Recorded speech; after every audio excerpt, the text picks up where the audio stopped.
거룩하고 복된 주의 날 하나님 앞에 예배하러 나오신 우리 모든 성도님들을 주님의 이름으로 환영하고 축복합니다. 우리 앞뒤 분들, 좌우 분들하고 한번 인사 나누시겠습니다. 사랑합니다. 축복합니다.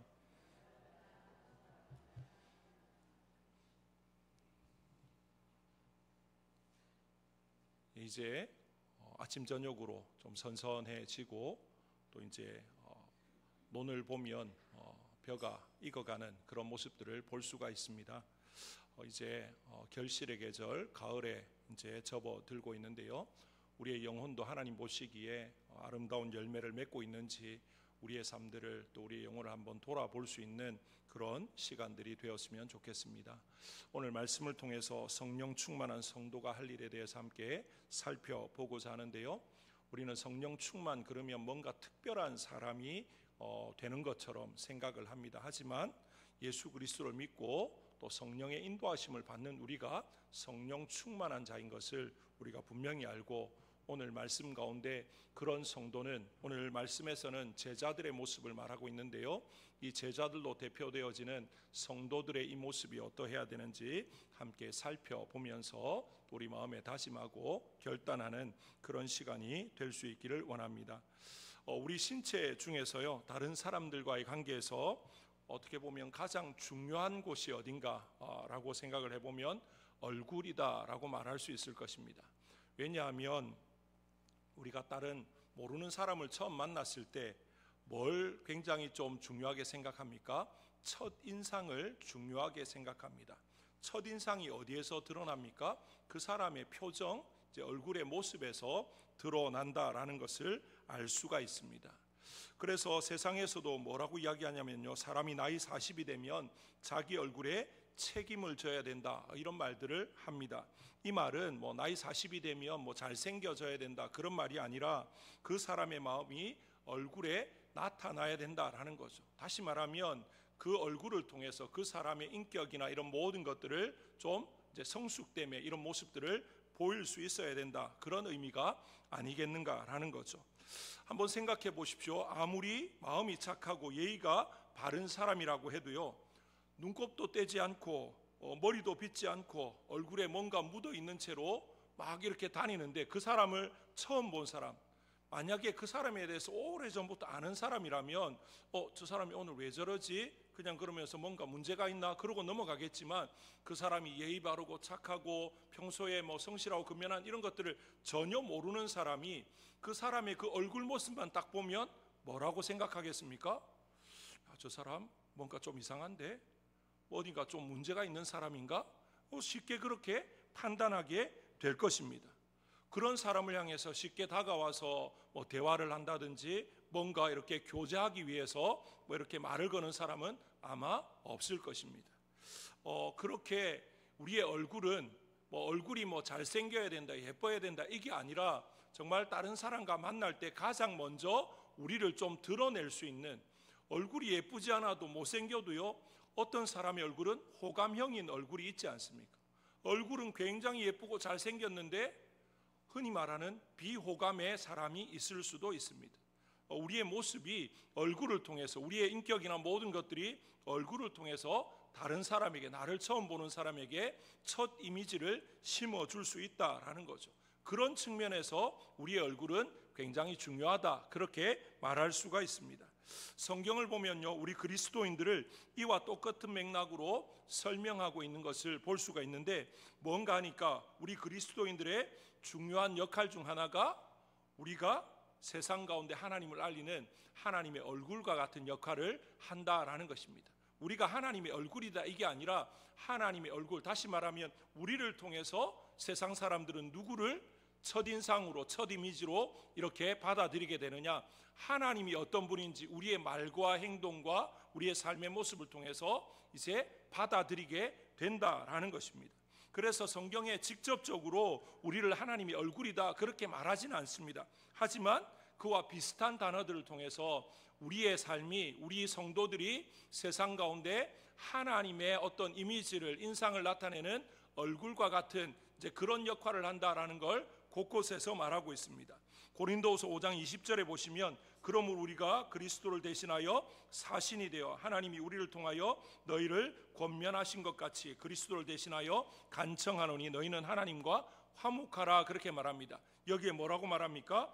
우리가 그리스도를 대신하여 사신이 되었다라고 이야기합니다. 고린도후서 3장 3절에서는 너희는 우리로 말미암아 나타난 그리스도의 편지니 그렇게 말합니다. 고린도후서 2장 15절에서는 우리는 구원받은 자들에게나 망하는 자들에게나 하나님 앞에서 그리스도의 향기다라고 이야기합니다. 그리스도의 사신, 그리스도의 편지, 그리스도의 향기, 이 모든 말들이 우리로 하여금 뭘 하게 한다는 겁니까? 세상 가운데 하나님을 드러내는 이제 하나님과 얼굴과 같은 그런 역할을 한다라는 것을 말하고 있습니다. 정말로 사람들은 하나님을 볼 수 없습니다. 우리도 하나님을 보지 못하죠. 그런데 누구를 통해서 하나님을 짐작하고 하나님을 알 수 있습니까? 우리를 통해서, 먼저 믿은 우리를 통해서 하나님을 짐작합니다. 아, 하나님이 이런 분이시겠구나, 저 사람이 믿는 그 하나님은 아마 이런 분일 거야 라고 우리의 말과 행동과 삶을 통해서 짐작하게 되어진다라는 거죠. 그러니까 우리의 삶의 모습은, 우리의 말과 행동은 굉장히 중요하다라고 말을 해도 틀리지 않을 것입니다. 그런 면에서 우리의 삶들을 한번 돌아보았으면 좋겠습니다. 저와 여러분의 삶이 하나님 보실 때에, 그리고 세상 사람들에게 얼마나 하나님을 제대로 드러내는가. 정말로 복음이 너무나 진리이고 그게 귀한 말씀이고 하나님은 정말로 위대하신 분, 우리의 생명의 구원자, 온 우주 만물의 창조자고 주인이시지만 우리가 그 하나님을 잘못 드러내서 아까 말씀드린 것처럼 눈곱이 끼고 얼굴에 뭐가 묻고 머리는 부시시하고 그런 삶의 모습을 보인다면 하나님에 대해서 알기 전에 우리 때문에 어떻게 합니까? 그런 하나님 별로 알고 싶지 않아, 그렇게 될 수도 있다라는 것입니다. 그렇기 때문에 우리는 말과 행동과 모든 삶을 주의하고 조심하면서 정말로 제대로 살아가려고 힘쓰고 애써야 되는 이유가 무엇입니까? 나를 드러내는 것이 아니라 나를 통해서 하나님을 드러내어야 되기 때문에 그렇다라는 것입니다. 오늘 본문을 보시면 이제 오순절 성령 강림 사건 이후에 이제 성령의 놀라운 역사를 경험한 이 제자들이 나아가서 이제 모인 무리들에게 그 말씀을, 성령 충만한 가운데 성령이 말하게 하시는 것을 지금 말하고 있는 것을 볼 수가 있습니다. 14절에 베드로가 11 사도와 함께 서서 소리 높여 이르되라고 이야기합니다.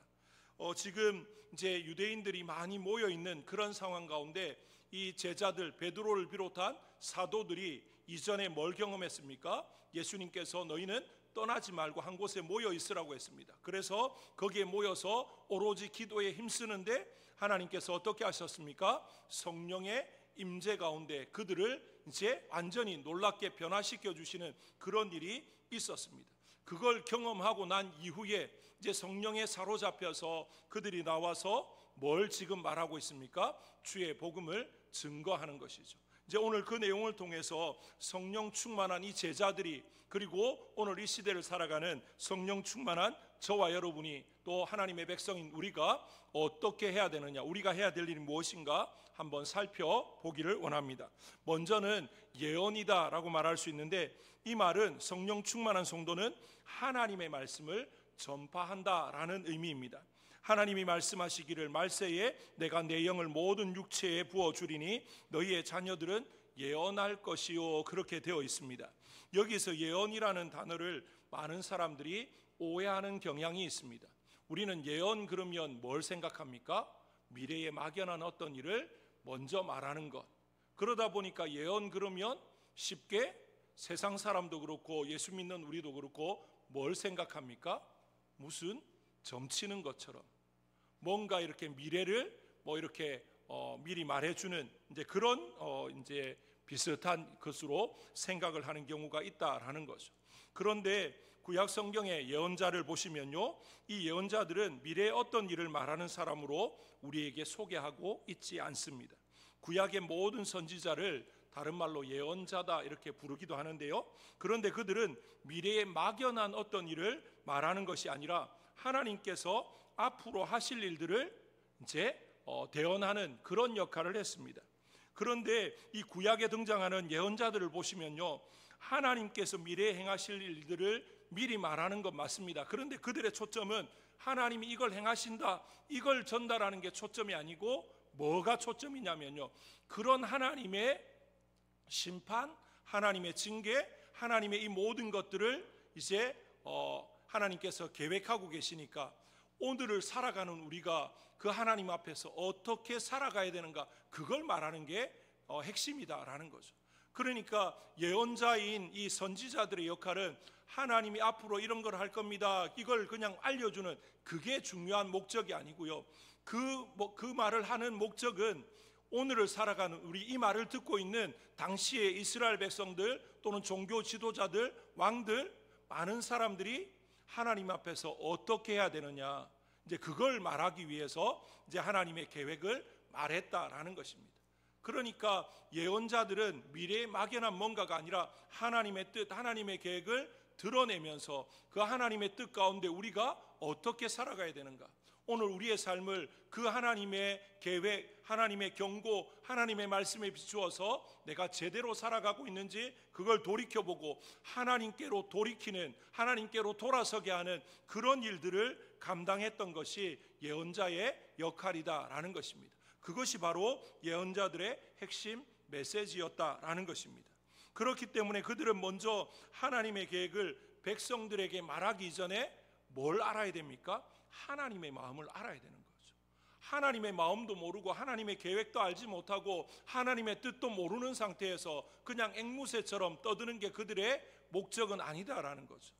하나님의 마음을 제대로 아는 것, 그래서 하나님의 마음을 알아서 그 하나님의 마음을 가지고 백성들에게 전달하는 것, 그게 중요하다라는 거죠.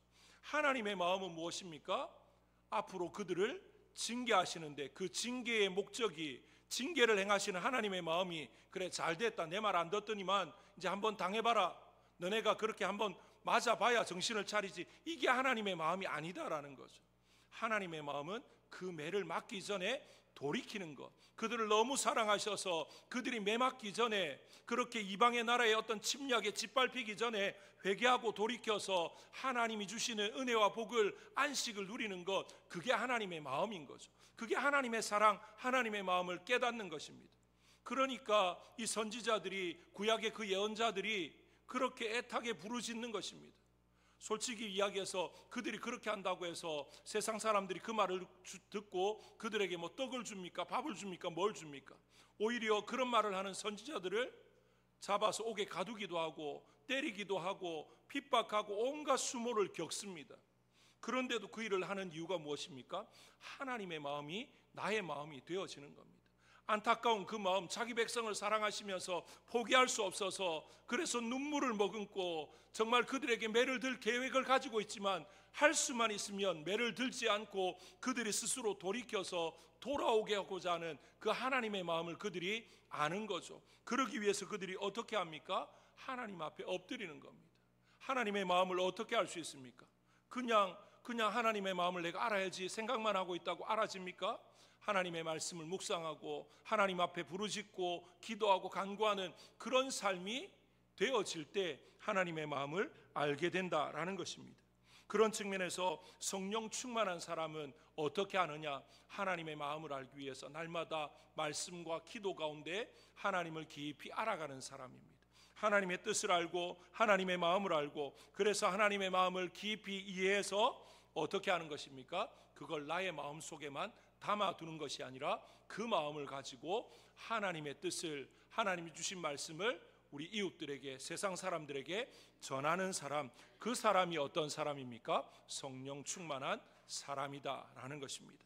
그래서 오늘 말씀에 너희 자녀들은 예언할 것이요 라고 하는 이 말씀이 미래에 될 일을 그냥 막연하게 말하는 그런 것이 아니라, 막연한 미래에 뭔가를 이야기하는 것이 아니라 분명히 하나님이 말씀하셨습니다. 하나님의 계획은 무엇입니까? 장차 하나님의 때가 되어지면 예수 그리스도가 심판주로 이 땅에 오십니다. 그때 오시면 그 주님께서 뭘 하십니까? 양과 염소를 나누고 심판하셔서 영원한 생명과 영원한 형벌로 나누어지게 된다라는 것을 말씀하지 않습니까?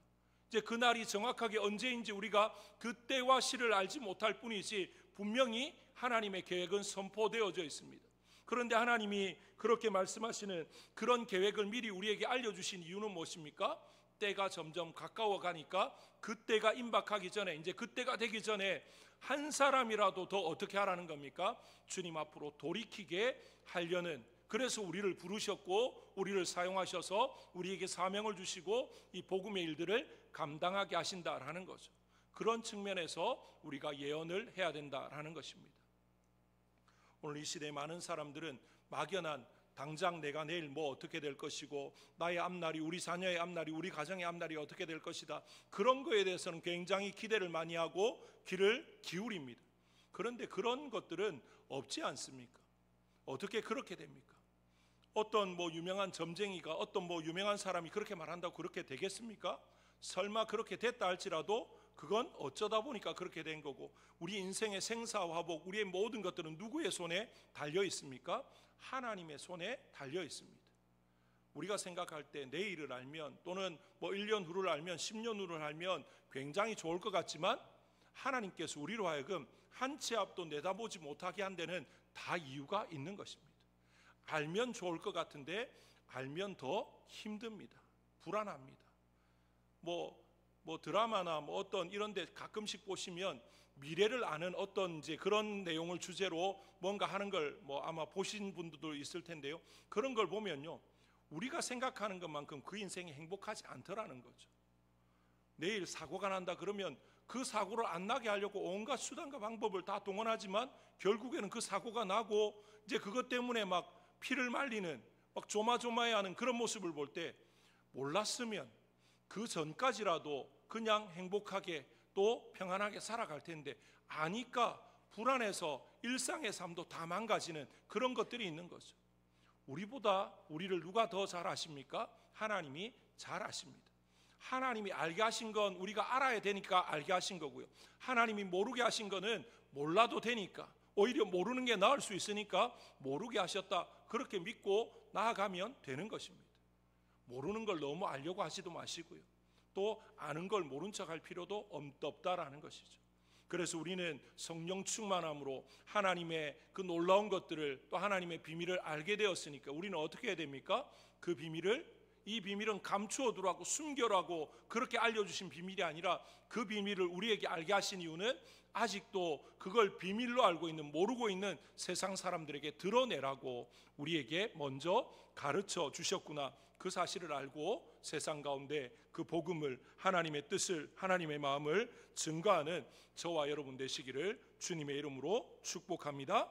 고린도전서 2장 11절에서 16절 말씀에 보시면요, 이런 말씀이 있습니다. 사람의 일을 사람의 속에 있는 영 외에 누가 알리요? 이와 같이 하나님의 일도 하나님의 영 외에는 아무도 알지 못하느니라.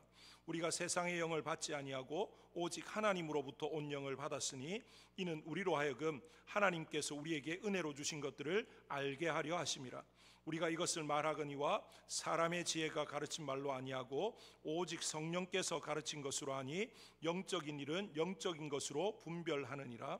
육에 속한 사람은 하나님의 성령의 일들을 받지 아니하나니 이는 그것들이 그에게는 어리석게 보이며 또 그는 그것들을 알 수도 없나니 그러한 일은 영적으로 분별되기 때문이라. 신령한 자는 모든 것을 판단하나 자기는 아무에게도 판단을 받지 아니하느니라. 누가 주의 마음을 알아서 주를 가르치겠느냐? 그러나 우리가 그리스도의 마음을 가졌느니라. 그렇게 말합니다.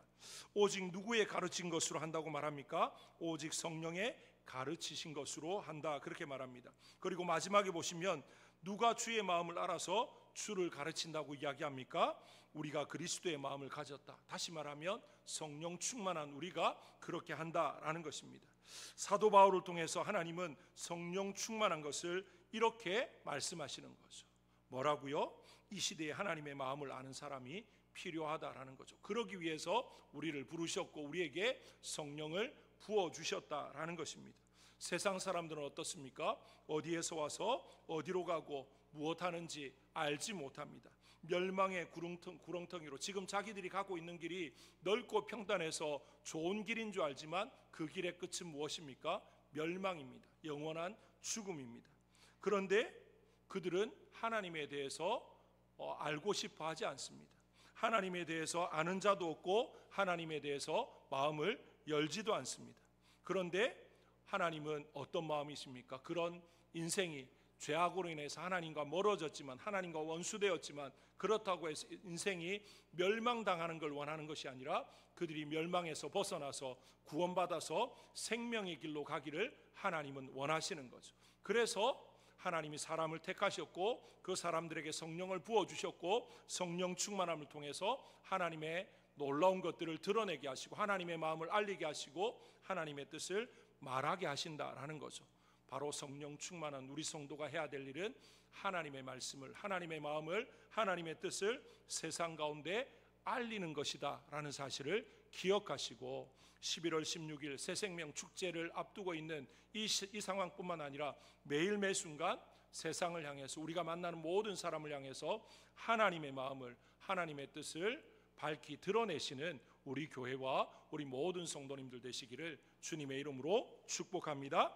그 다음에 두 번째는요, 비전이라고 이야기합니다. 성령 충만한 자의 두 번째 모습을 17절에 이렇게 말합니다. 우리 17절 같이 한번 읽어보겠습니다. 17절 다 같이 읽습니다. 시작. 하나님이 말씀하시기를 말세에 내가 내 영을 모든 육체에게 부어주리니 자녀들은 예언할 것이요 너희의 젊은이들은 환상을 보고 너희의 늙은이들은 꿈을 꾸리라. 아멘. 예, 여기에 보면 너희의 젊은이들은 환상을 보고 그렇게 말합니다. 여기서 말하는 환상이라는 말을 다른 말로 바꾸면 비전이라는 말로 바꿀 수가 있습니다. 이 성령 충만한 자는 다르게 이야기하면 비전을 갖는 사람이다 라는 거죠. 여기에서 말하는 비전이 무엇인가? 이 말은 하나님의 마음 속에 있는 것을 우리의 마음에 품는 것, 그게 비전이다 라고 말을 할 수가 있습니다. 이 시대를 살아가는 많은 청소년, 청년들에게 비전이 무엇인가 물어보면 제대로 말하는 사람이 없습니다.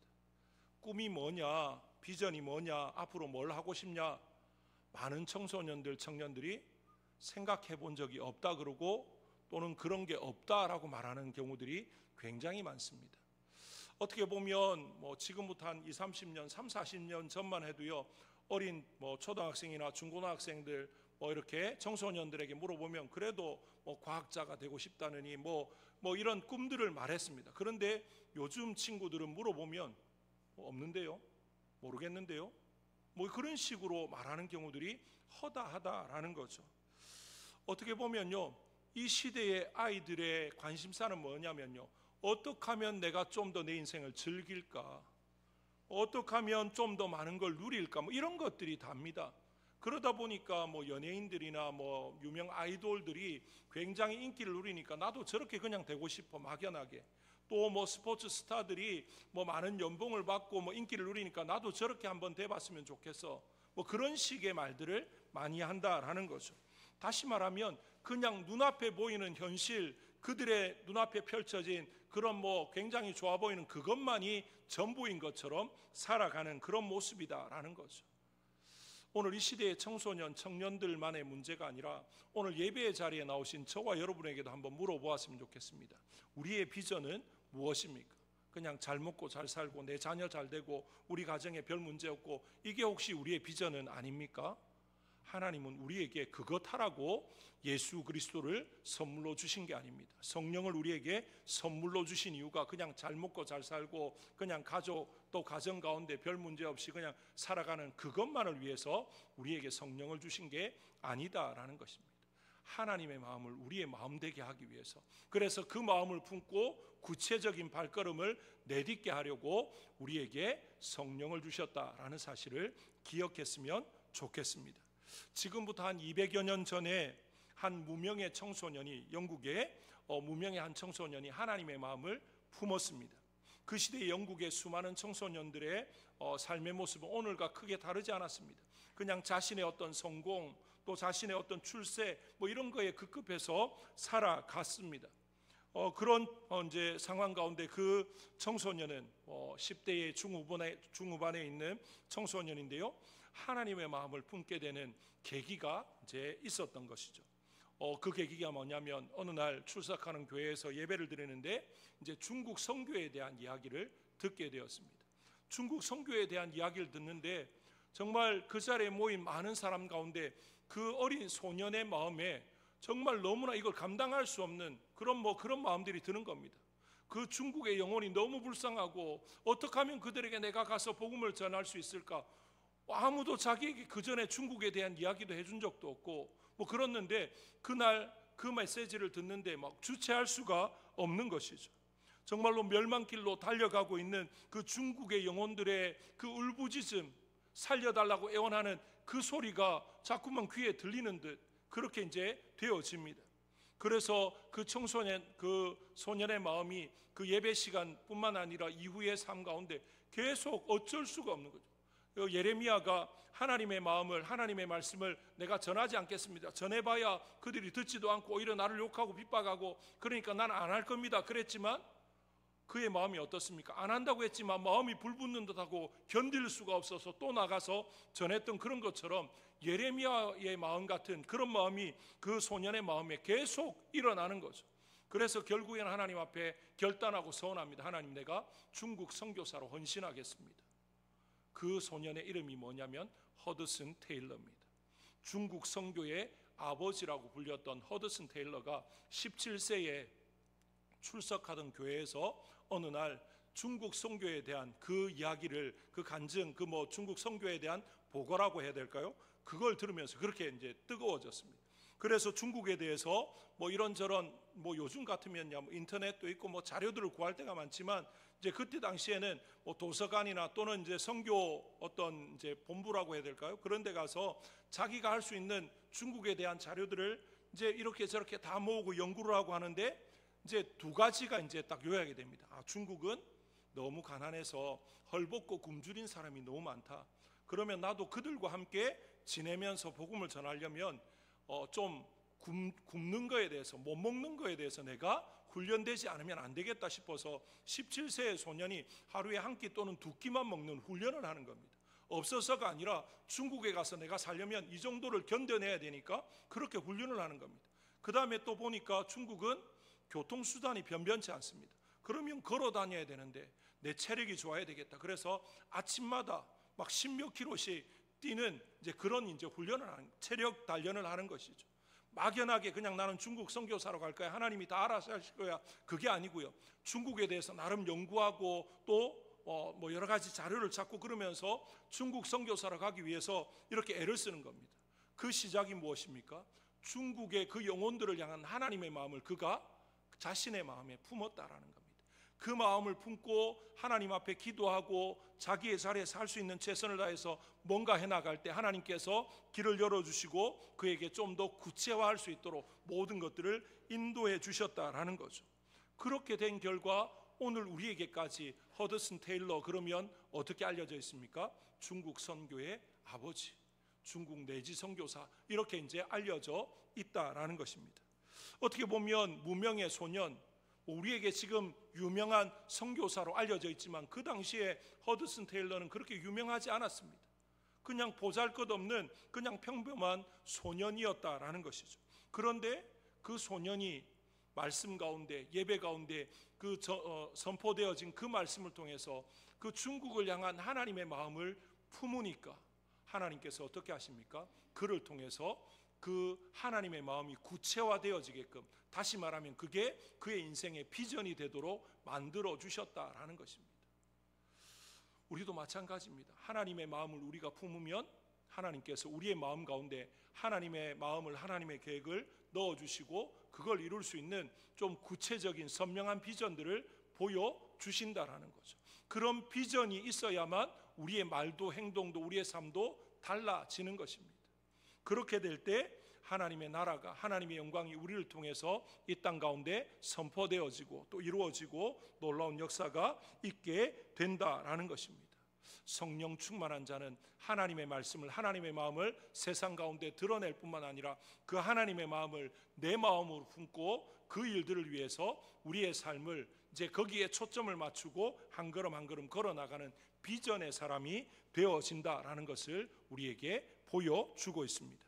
오늘 이 자리에 있는 저와 여러분, 하나님의 마음을 제대로 알기를 원합니다. 그래서 하나님이 뭘 우리에게 원하시는지, 그리고 하나님이 어디를 보고 계시는지, 그 하나님의 시선이 우리의 시선이 되어지고 하나님의 마음이 우리의 마음이 되어져서 하나님의 뜻을, 하나님의 놀라운 역사를 우리의 삶을 통해서, 우리 가정을 통해서, 우리 교회를 통해서 이루어가는 그런 우리 교회, 우리 모든 성도님들 되시기를 주님의 이름으로 축복합니다. 그 다음에 마지막으로 꿈입니다. 17절 말씀을 다시 한번 읽겠습니다. 다시 읽습니다. 시작. 하나님이 말씀하시기를 말세에 내가 내 영을 모든 육체에 부어주리니 너희의 자녀들은 예언할 것이요 너희의 젊은이들은 환상을 보고 너희의 늙은이들은 꿈을 꾸리라. 아멘. 예, 여기 보니까 꿈을 꾼다라고 이야기합니다. 그런데 이 꿈은 다른 말로 소망 가운데 살아간다, 소망을 품는다, 그렇게 말할 수 있습니다. 그런데 여기에 대상이 누굽니까? 너희의 늙은이들은 꿈을 꾼다, 소망을 가진다.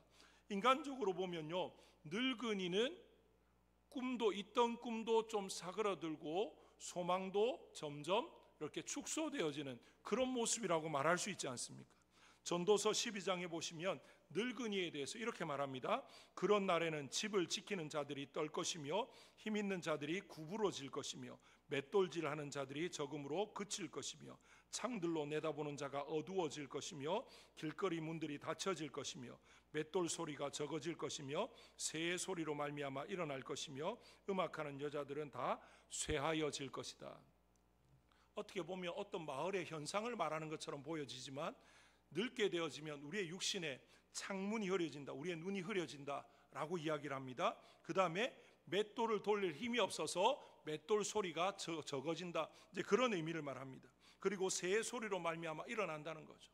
작은 소리에도 깊은 잠을 이루지 못하고 깨어나는, 그래서 연세가 들면 깊은 잠을 이루지 못하는 그런 부분들이 있지 않습니까? 정말 여러 가지 육신이 쇠약하고 늙게 되어지면 이제 이런 연약함들이, 이런 부분들이 드러난다라고 이야기합니다. 그래서 육체적으로 쇠하고 또 약해지면 이제 그 육신의 연약함 때문에 뭐까지도 다 점점 사라집니까? 소망과 기대와 꿈에 대한 것들은 좀 어떻게 보면 남 이야기처럼, 우리는 꿈, 어떤 소망 그러면 어떤 부류의 사람들, 특별히 10대나 20대나 좀 젊은이들이 꿈을 꾸고 소망을 가지고 기대를 가지고 살아가는 이제 그런 것으로 생각하지 않습니까? 70대, 80대, 90대 이제 하나님 앞에 설 날이 임박한 그런 연세 많은 이제 생을 마감해야 되는 그런 분들에게는 꿈과 어떤 소망을 말하는 것은 뭔가 무의미한 것처럼 그렇게 말할 때가 종종 있지 않습니까? 그런데 오늘 말씀에 보면 너희의 늙은이들은 꿈을 꾸리라 그렇게 말합니다. 무엇을 말합니까? 육신적인 어떤 것들을 말하는 게 아니라 하나님 앞에서 정말로 하나님 주시는 그 비전을 품고 비전 가운데서 소망을 가지고 달려가는 그런 삶을 말합니다. 성령 충만하면요, 내 몸이 늙었어도, 내 몸이 쇠약하여도 하나님 앞에 소망을 가지고 하나님이 나와 함께 하시면 뭔가 이룰 수 있다라는 그런 마음을 가지게 된다라는 것입니다. 이것은 세상이 주는 소망, 육신의 소망을 말하는 것이 결코 아니다라는 것이죠. 하나님은요, 젊다고 해서 사용하시고 나이가 들었다고 해서 사용하시지 않는 그런 분이 아닙니다. 한번 보십시오. 모세가 언제 부름을 받았습니까? 모세가 80세에 부름을 받았습니다. 그때 당시에는 수명 자체가 지금처럼 많이 길지 않았습니다. 모세는 120세까지 살았다고 하지만 역사적인 문헌을 보면요, 그 고대 근동의 사람들의 평균 수명이 그렇게 길지 않았습니다. 80세면 정말 최고령의 나이라고 말할 수 있습니다.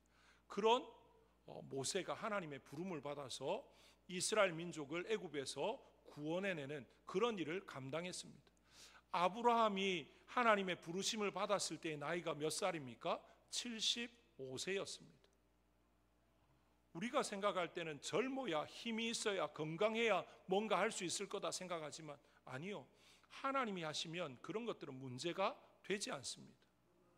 요즘 보시면요, 목회자들 가운데 65세나 조금 일찍 은퇴하고는요, 이제 현장 목회는 은퇴했지만 그래도 아직 건강을 주셨으니까 오히려 선교지에 나가서 선교사님들을 또 돕는 그런 일을 하는 분들도 꽤 있습니다. 뭐 나가서 언어가 잘 되고 이런 거 아니니까 어떻게 보면 이제 거기에 있는 선교사님 자녀들 또는 뭐 팀 사역하는 그 선교사님들의 자녀들이나 또 뭐 여러 지체들을 이제 말씀으로 양육하는 그런 일들을 또 감당하는 분들도 있습니다.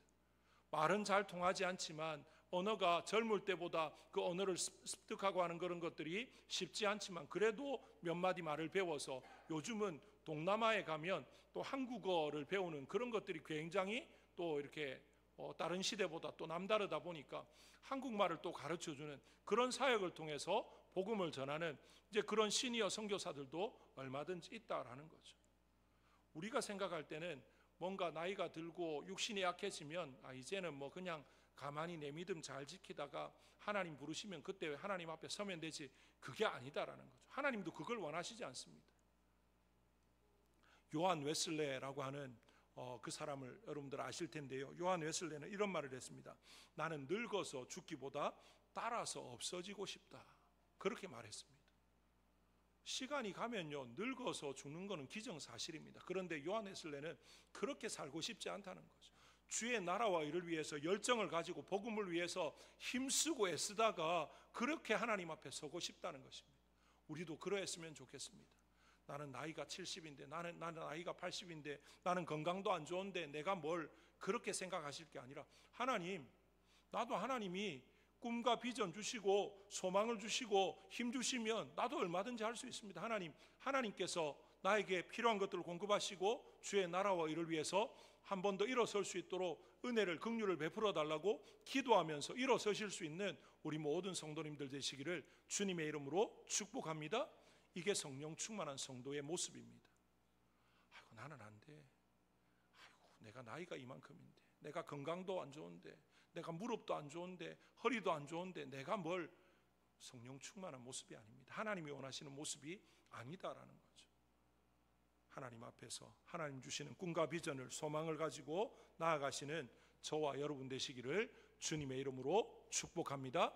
오늘 예배의 자리에 나오신 우리 모든 성도님들, 하나님의 말씀을 성령 충만한 가운데 하나님의 말씀을, 하나님의 마음을 세상 가운데 전할 수 있기를 원합니다. 그리고 또 하나님의 마음이 우리의 마음 되어져서 비전을 구체화해서 비전의 사람으로 세워지고 꿈과 소망을 가지고 주님 앞에 서는 그날까지 쉼 없이 달려가서 정말로 나이 늙어서 노쇠해서 그냥 육신의 연약함 때문에 죽음을 맞이하는 것이 아니라 하나님 주신 사명을 내가 다 감당했기에 하나님이 나를 부르셔서 하나님 앞에 설 수 있는 저와 여러분 되시기를 주님의 이름으로 축복합니다. 우리 시간